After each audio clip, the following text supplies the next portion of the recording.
Hi, welcome to Get a Clue, Casual Gamer, where we get a clue, C-L-U-E, about a game, or this continuation of my top 100.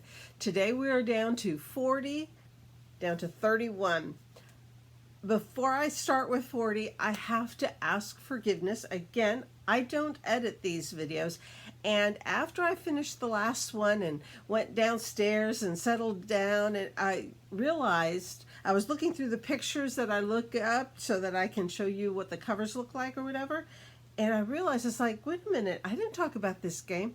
I completely missed number 45. Absolutely skipped it completely. So I want to start with number 45, and then we're going to start back up with 40 down to 31. So number 45, it's a game that I had not really, actually I didn't bring up these pictures, there we go. It had been out for a little while, and I put off buying it because the name or cover was just, well, the name. I really wasn't paying attention to the cover. Oh, wow. I've done a lot of pictures since then. Where is it? No, that's way too far. Hold on. Let me just flip back here. There it is. Okay. Whew. We're like, wait a minute. Okay, so I'm not into horror movies, like the modern horror movies, but and that's the name of the game. The game is Horrified, and so I was like, I'm not into horror. I'm not into Cthulhu. I'm not into monsters, gross looking things. I'm not into zombies. I mean, even though I have zombie dice, but that's that's it. So yeah, so I put it off and I paid no attention to it. There were so many other games to look at and to get and all that. And finally, somebody mentioned how when they were discussing this game that it was based, that the characters were the campy 1950s, 40s and 50s Universal monsters. And I went, oh, well, those were stupid funny movies, and those aren't scary at all. So yeah, so then I went and looked, and sure enough, you can see that it's the campy Universal monsters. And so then I gave it a try.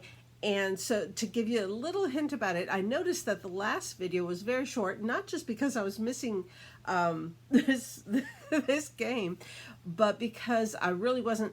There were several games that I didn't explain much of, and that is understandable because now we're getting to games that I've done videos on, including Horrified. So if you want to know a little bit more, the components, length of play, uniqueness, and ease of learning, teaching, playing, finding it, and cost, you can go to that video. But overall, just basics are, it's a cooperative game, and all the participants, all the players, are working together to get rid of 2, 3, or 4 monsters, depending on how hard you want it to be.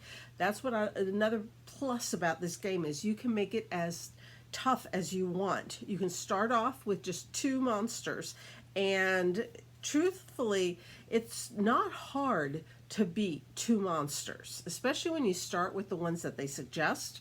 But then you can ramp it up, make it a little bit more difficult monsters, or add a 3rd monster, and that makes it the average gameplay. And if you want it to be really tough, add a 4th one. Then you're good luck in surviving that one. But the whole purpose is for the players to get rid of the monsters before all the players and or townsfolk are killed by the monsters. But it's really a cute game. Sorry about that. A cute game. The first monsters they tell you to play for, like, the first game is Dracula and the creature from the Black Lagoon.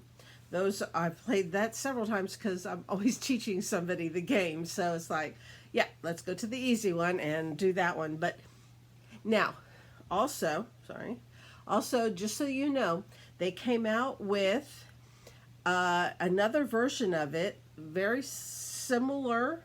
I mean, practically exactly the same, but with modern North American monsters. And that really didn't interest me at all, but that might interest you more. You know, you want the chupacabra, okay. Um, or I think Bigfoot and stuff like that. I don't know. And then just most recently, they came out with Greek monsters, horrified Greek monsters, and I have that, and it's right there. It's like, okay, so you could pick what is it, the genre, the theme that you prefer. Do you prefer the universal horrified monsters, or the modern North America monsters, or the ancient Greek monsters? Take your pick. It's basically the same game. Have fun with it. That was my number 45. Now let's get back to this week's list.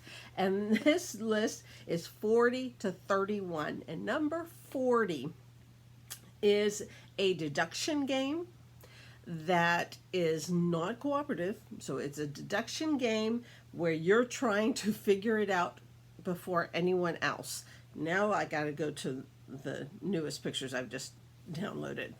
Okay? And I played it for the first time 2.5 years ago. It's been out since 2018. Oh, by the way, the original Horrified came out in 2019, and then I think American Monsters came out in 21, and Greek Monsters came out in 23, just so you know.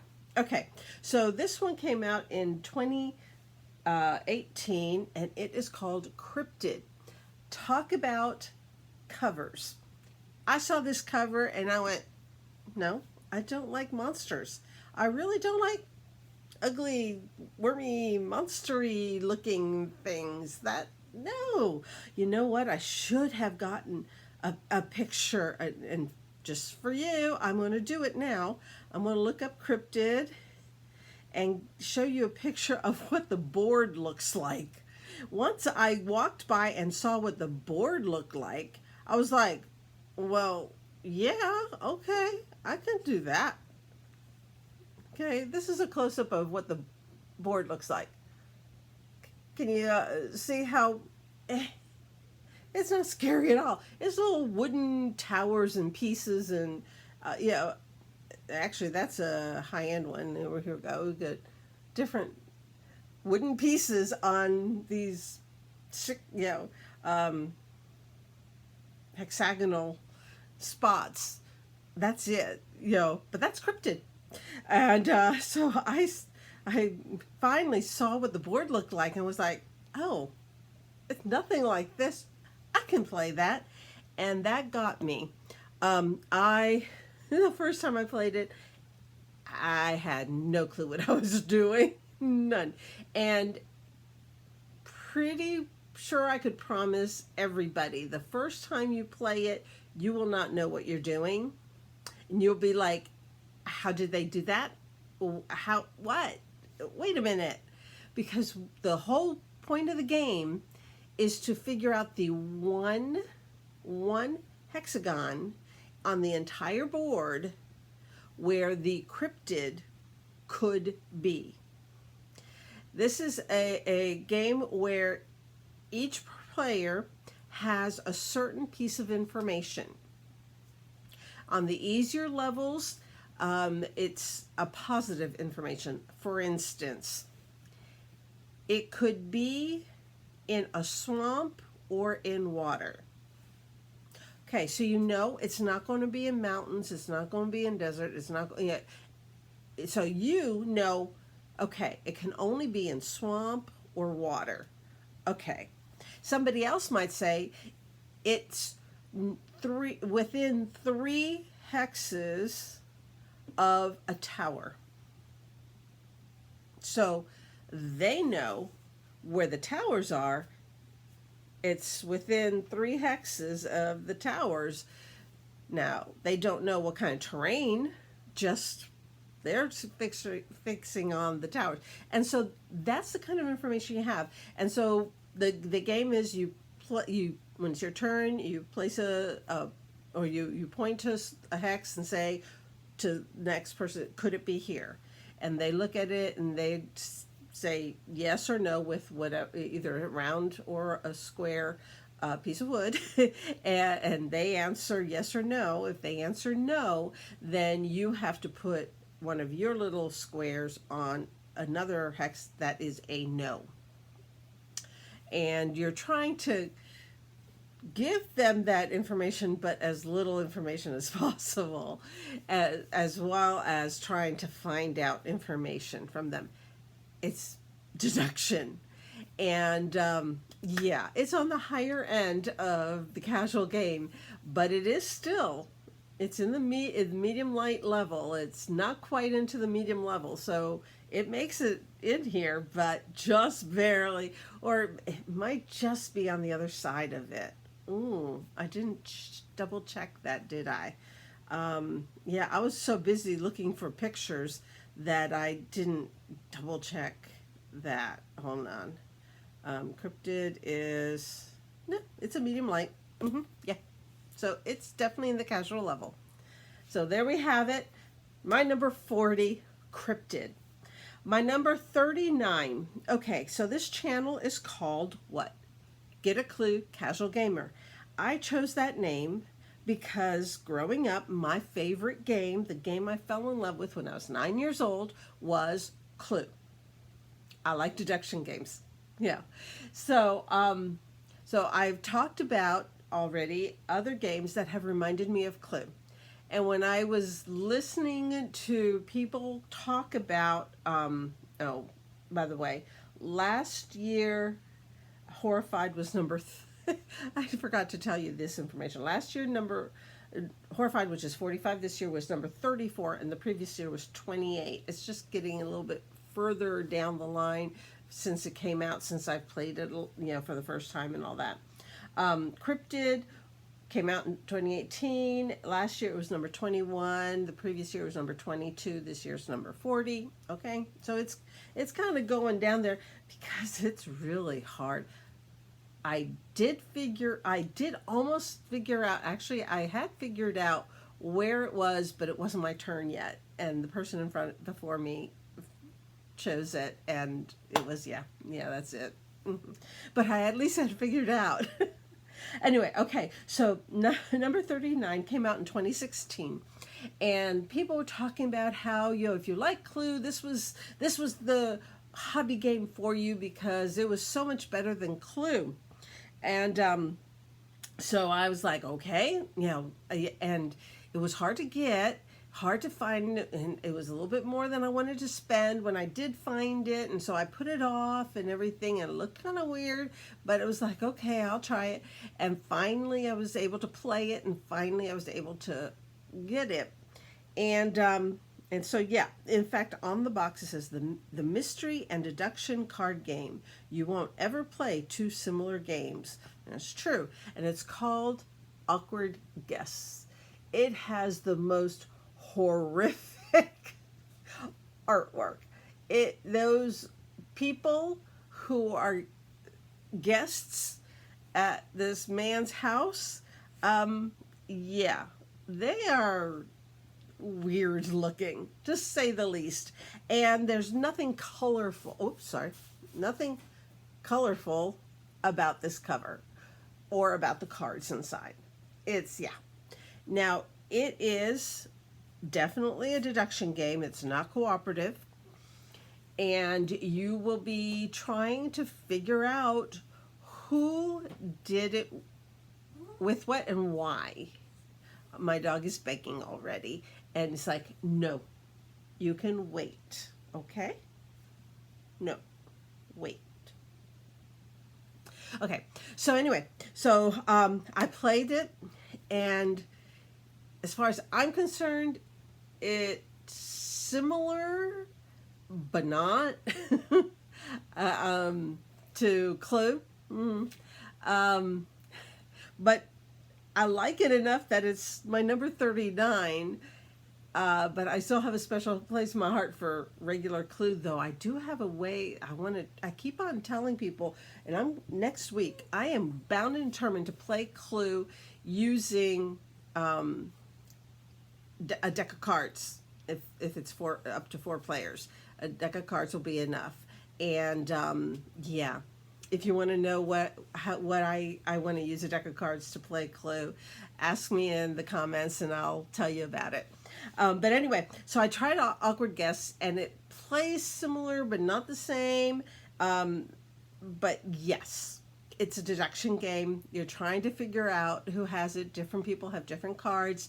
You can, they have different values. And so somebody might want 5. That was my dog walking underneath this tray table. So they might want to spend 5 points. They want, worth of cards. And so somebody else said, well, I can give you 5 points worth of cards, for that. So you choose cards. I have a 2 and a 3, so I'll give you a 2 and a 3. You give me a 4 and a 1, or whatever. And so that way you start Xing out who. That's how it works. So yeah, so that's my number 39. Not a pretty game at all. But it does play similar, but not.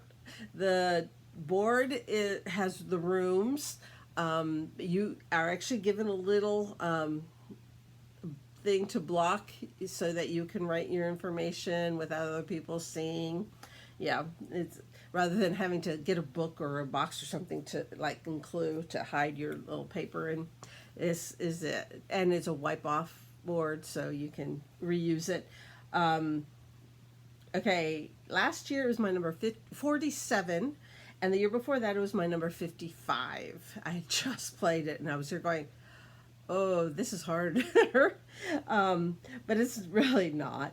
It's my number 39 this year, so it's still holding up. Now, my number 38.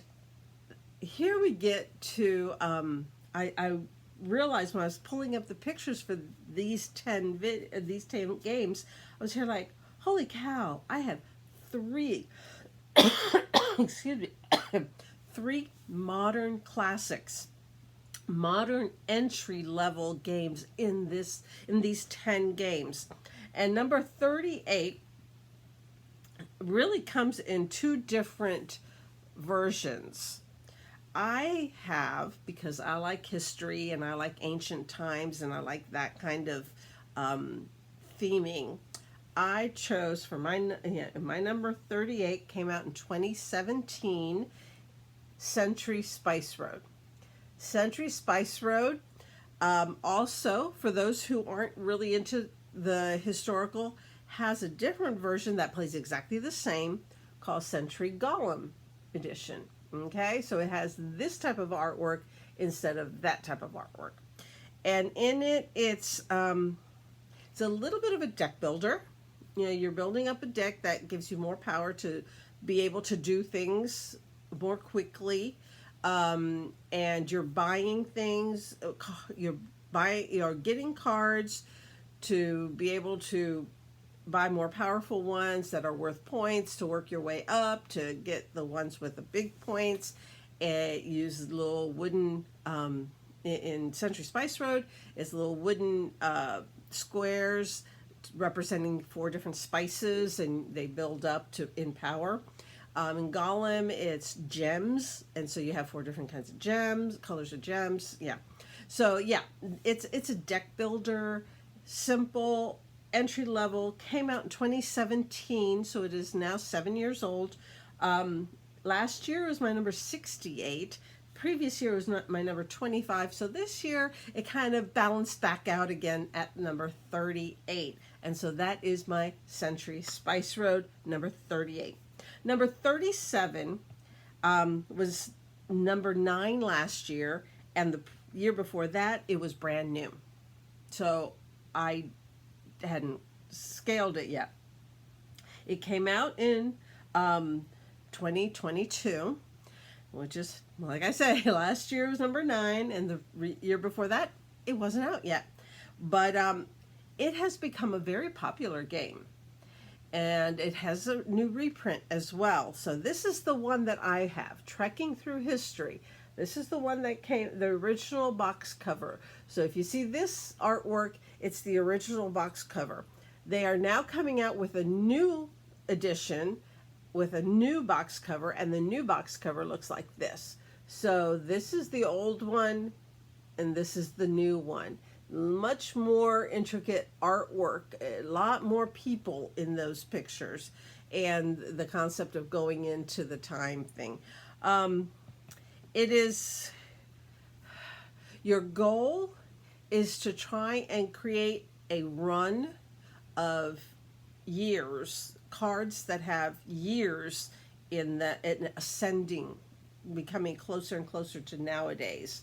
You can start with BC, or BCE, however you want to say it, from before, and work your way up to now. And you're trying to get a run as long as possible. Especially try and get it to 9 cards, because if you can get it to 9 cards, that's a high-end number. And but you can keep on, and sometimes you definitely don't want to get stuck with a run of 1 or 2, because you're going to lose points with that. But once you start building it up, 3, 4, 5, you start getting points, and it's exponential until you get up to about 8 or 9, and then it kind of levels off. Each one after that is worth 3 points or something like that. And if you've ever played Patchwork, the concept of each of these cards that you're choosing will cost you time, and there's only 12 hours in a day, and the game is over 3 days. So let's say this card is one that will really help you, but it's going to cost you 4 hours. So you're going to have to move your piece around the clock 4 hours. You can mitigate it with certain things. But then let's say the next person, they pick one up and it's only for 3 hours. So there's only 3 hours. Well, they're behind you still. They get to go again. Whoever is last gets to go again. So that's a similar thing as in Patchwork. So yeah, just so that you know. And that is part of what you're doing. There's another part. I've done a video on it, so I'll reference you to it, but that's basically the game. That's most of the game right there, and it's a beautiful game. The cards are let me go to, I like my cover. The cards have information on the back about that event, because it's every card is a totally different event in history, and on the back it will explain that event. So it gives you a chance to turn it up and go, this is interesting. So yeah, so that is Trekking Through History. My number 37. Last year was my number 9 because it was so new and so powerful. And so yeah, my number 37. 36. 36 is, okay, where is it? There it is. I was like, wait a minute, where's that cover? My number 36 is the third in a series. The first, and they're not like in a series like they use the same title, kind of. The first one came out several years ago, Seven Wonders. And then a few years later, Seven Wonders Duel. And then in 2021, Seven Wonders Architects came out. And that is my number 36, Seven Wonders Architects. Now, I have not played Seven Wonders. I own and have played Seven Wonders Duel. It's a 2-player game. Seven Wonders Architects is different. It's very different, much lighter than Seven Wonders. And my dog is begging me again. She gets up on her hind legs and begs. It's like, no. her tail wags until I say no and stare at her, and then her tail's like, you're a good girl, but no, you can wait. You can go downstairs if you want. The door's open. I love you. Okay, so Architects, the way it is boxed, it is packaged, each individual person's, everything that they need is in its own container. So you can just pull out however many containers you need and want, and then there's one container that's for the whole game, and you just pull those out, and you're ready to play. And then at the end of the game, you just put it all back in there, and you put these different containers inside the box. You close the box, and you're done. Very easy to set up, very easy to put away. Love it. And it is a much lighter version, yet it still uses some of the aspects of Seven Wonders and Seven Wonders Duel.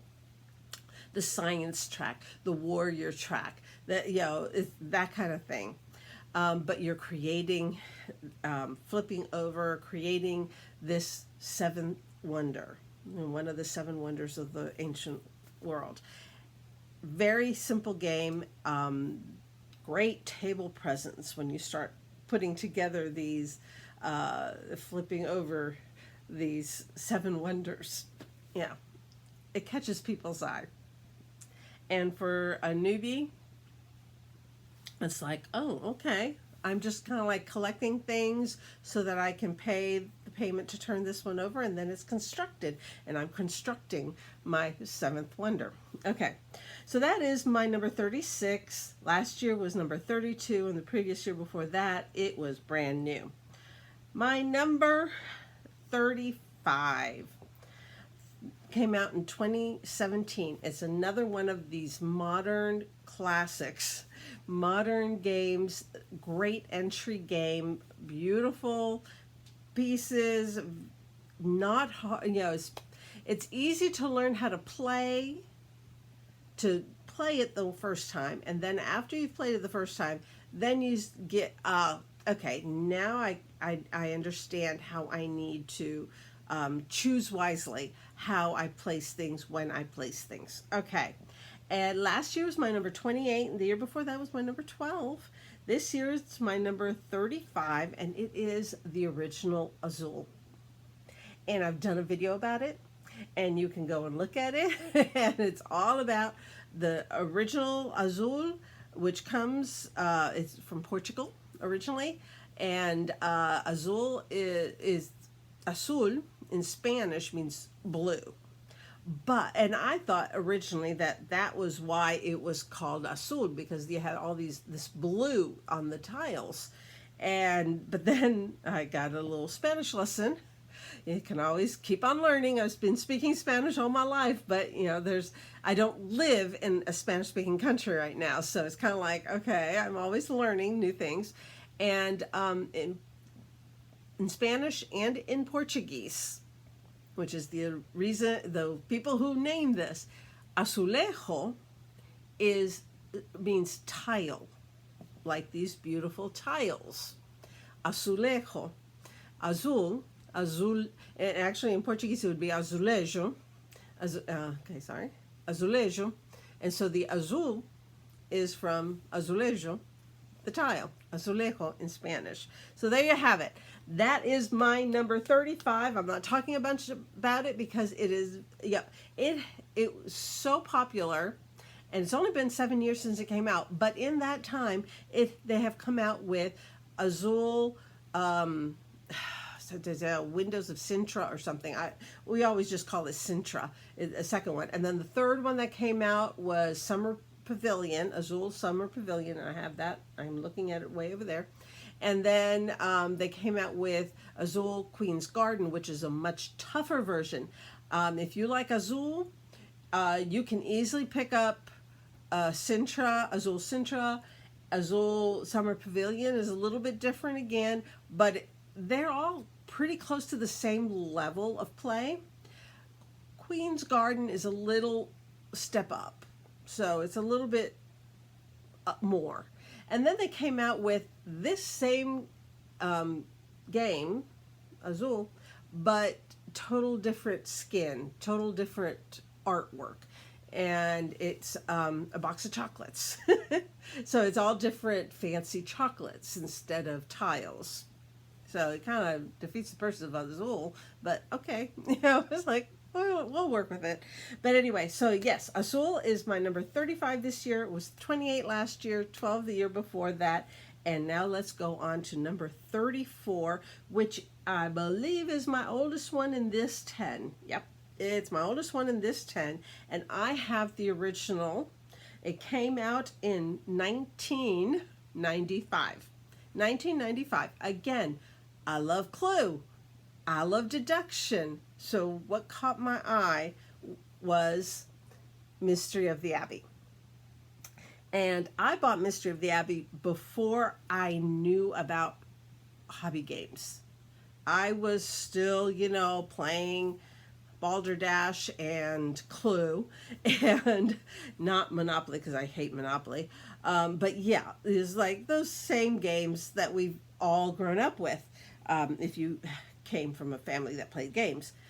So when I saw this box, I was here like, ooh, that's interesting. And ooh, it's got the different monastery rooms and the monks are different. And I think of it, now that I've played it and I own it, I think of it as a cross between Clue and Guess Who, if you're going to go into the mass market games.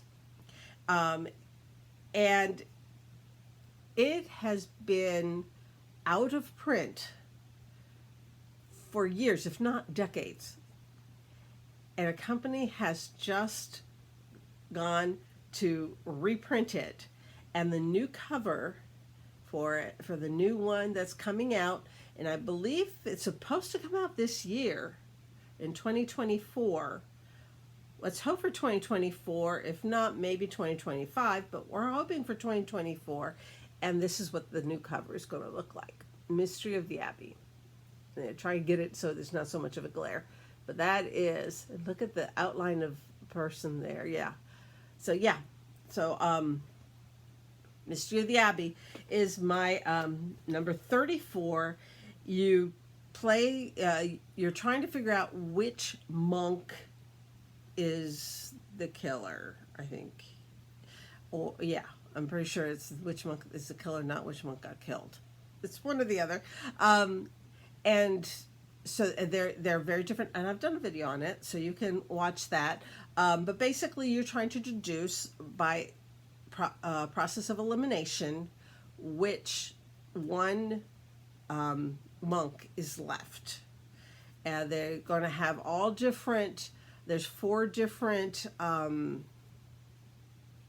You could have hair, be bald, have a hood, it's like have facial hair, no facial hair, could be wearing a black habit or a brown habit. Yeah, all of that's the Guess Who part that I think of. So mine looks like this. I might have to see about maybe getting that one once it comes out, just because again, it's just kind of like a modern classic, but it's a classic.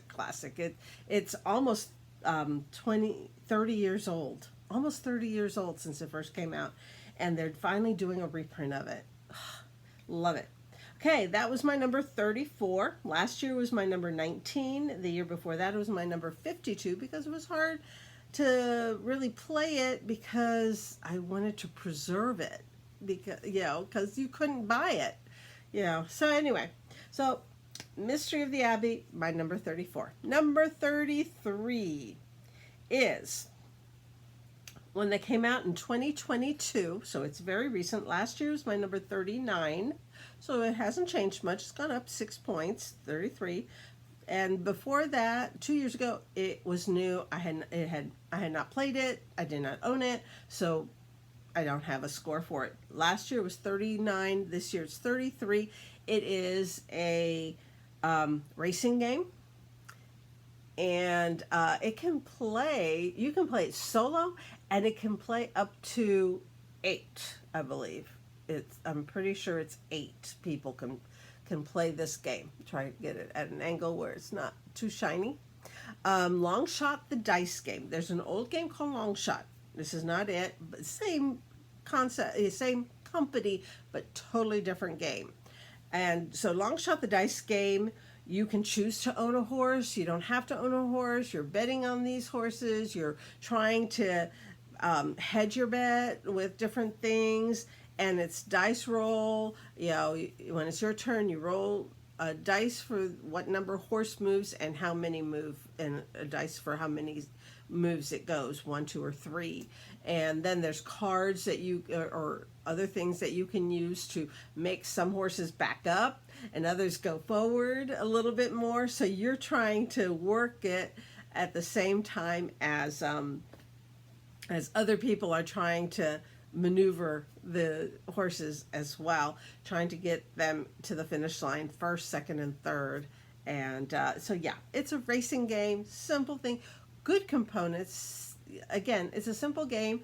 It originally, when it first came out, was a Barnes & Noble exclusive, but now it is out in the regular world as well. So you should be able to find it in different places. And again, it's Long Shot, the dice game. That's the cover, Long Shot, the dice game. And it came out in 2022. Last year was 39. This year it's 33. Number 32. I'm going really long this time because I also had that other one. And I felt that I kind of cheated you in the last one because I didn't really talk as much about the games.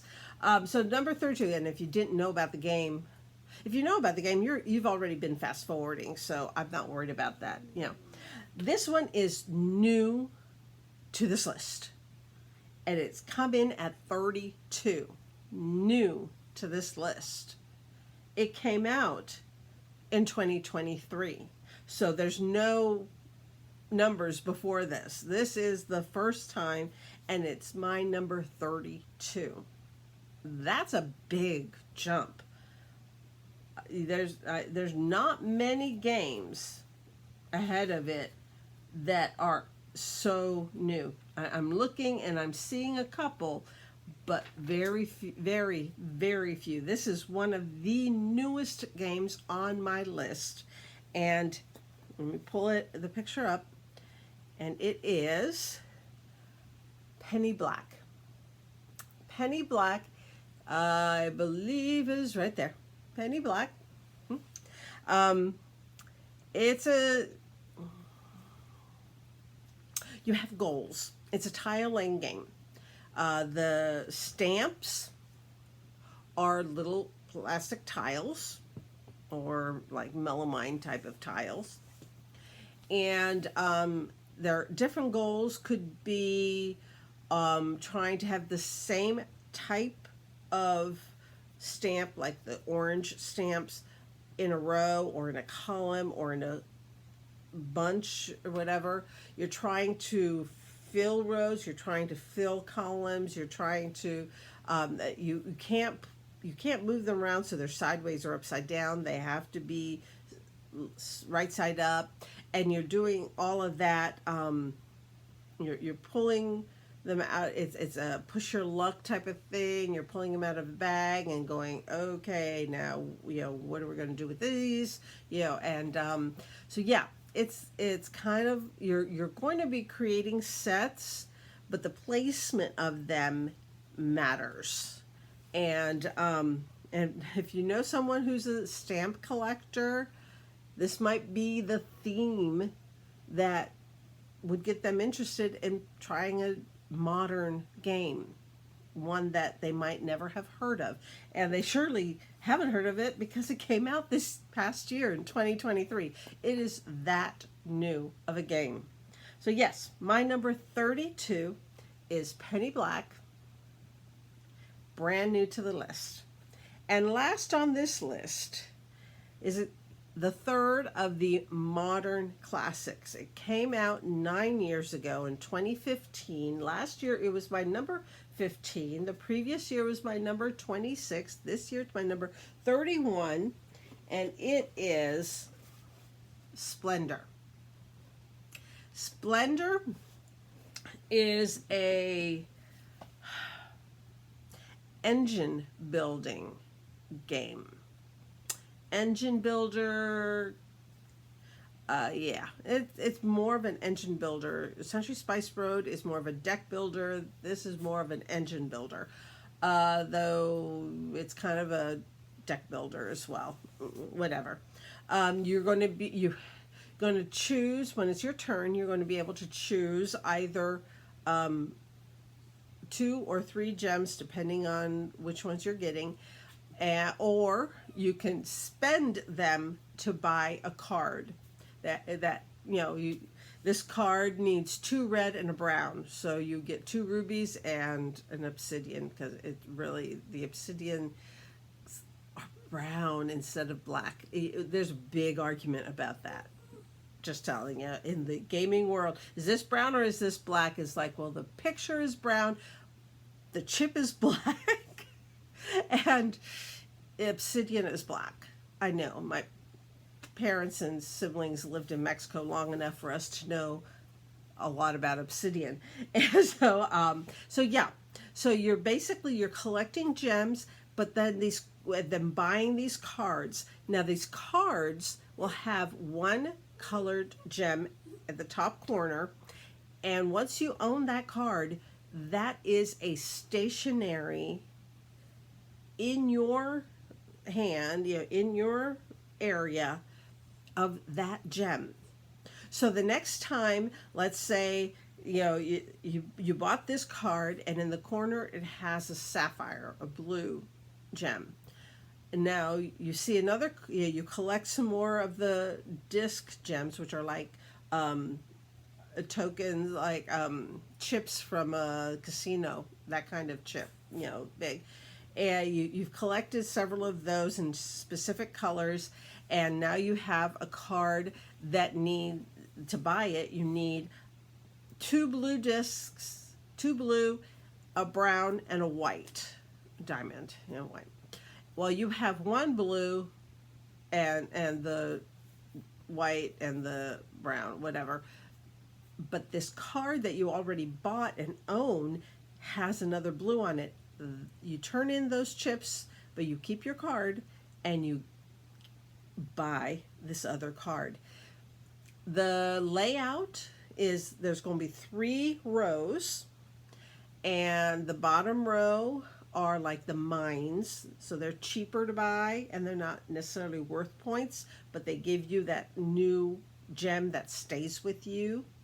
The second row could be worth 1 or 2, 3 points, not big points, but they're all worth some points, and they have a gem that they become a permanent gem in your stock. And the third row are much more expensive. I mean, it could be like 7 blue sapphires to get 1 card, but it's worth 4 points or 5 points or something like that. So you're trying to get in your tableau, whatever, enough so that you can buy the high point cards. And then there's the royals that can come visit, and you can buy them. But you need to only buy them with cards. You can't use the tokens, so you have to really get the right ones.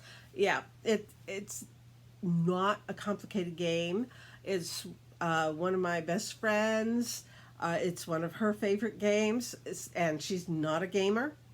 So yeah, I really enjoy this game. Like I say, it's a light engine builder, or a little bit of a deck builder, engine builder, whatever you want to call it. And so when you hear those words, if you're not a big gamer and you hear those words, you go, oh, I've heard those words, but how? I don't want a big game, a heavy game, a game that I have to learn. It's like Splendor. It's perfect. So that's my number 31. It was my number 15 last year, my number 26 the year before that. It came out in 2014. It's the third of the modern classics that were in this 10 games section. And boy, have I gone over time. So until next time, God bless you and your family, and happy gaming. Bye.